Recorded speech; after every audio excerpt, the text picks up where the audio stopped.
திருபுவனம் இளைஞர் அஜித்குமார் கொலை தொடர்பாக மாவட்ட நீதிபதி 2வது நாளாக விசாரணை மேற்கொண்டார்.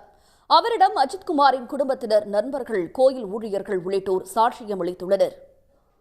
திருபுவனம் அருகே போலீசார் தாக்கியதில் மடப்புறத்தைச் சேர்ந்த இளைஞர் உயிரிழந்த வழக்கு தொடர்பாக உயர்நீதிமன்ற உத்தரவுப்படி மதுரை மாவட்ட நீதிபதி ஜான் சுந்தர்லால் சுரேஷ் விசாரணை நடத்தி வருகிறார். திருபுவனம் பயணியர் மாளிகையில் வைத்து மாவட்ட நீதிபதி 2வது நாளாக விசாரணையை நடத்தினார். முதல் நாளில் ஆஜரான கோயில் ஊழியர்கள் உட்பட 7 பேர் 2வது நாள் விசாரணைக்கு ஆஜராகினர். மேலும் உயிரிழந்த இளைஞர் அஜித்குமாரின் தாயார், சகோதரர், உறவினர்களும் இன்றைய விசாரணைக்கு மாவட்ட நீதிபதி முன்பு ஆஜராகினர். இளைஞர் மீதான தாக்குதல் சம்பவம், கோயிலில் நடந்தவை உட்பட பல்வேறு கேள்விகளை எழுப்பி பதிலை வாக்குமூலமாக பதிவு செய்தனர். நாங்கள் போய் பார்க்குறோம். பார்க்கலே நான் போய் கேட்டதுலேயுமே நான் எடுக்கவே இல்லைம்மா அப்படின்னு சொல்கிறோம். சொல்கிறோம் நாங்கள் வீட்டுக்கு வந்துட்டு சார். மறுநாள் காலையில் சின்ன பையனையும் கூட்டிகிட்டு போயிட்டாங்க. அப்புறம் எங்கேயோ வச்சு அடிக்கிறாங்க, இல்லைன்னு ஒன்றும் தெரியல சார். சாயங்காலம் சார் தெரியும் பையன் இறந்து போயிட்டாங்க. அதான் சார், இதே தான் சார் ஒன்று. அவர் எதுவுமே சொல்லலை சார்.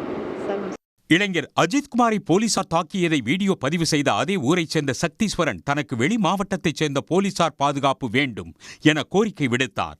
இதையடுத்து ராமநாதபுரத்தைச் சேர்ந்த துப்பாக்கி ஏந்திய 2 போலீசார் அவருக்கு பாதுகாப்பு வழங்கும் பணியில் ஈடுபடுத்தப்பட்டுள்ளனர்.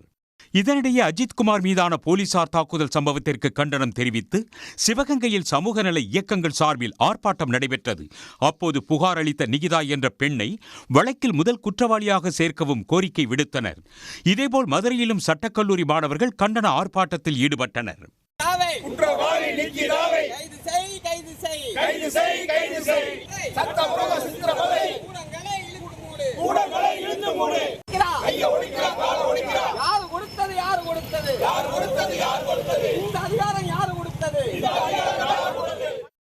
இளைஞர் அஜித்குமார் போலீசார் தாக்குதலில் உயிரிழந்தது தொடர்பாக அறிக்கை அளிக்கும்படி மனித உரிமை ஆணைய புலன் விசாரணை பிரிவு ஐஜிக்கு தமிழ்நாடு மாநில மனித உரிமை ஆணையம் உத்தரவிட்டுள்ளது.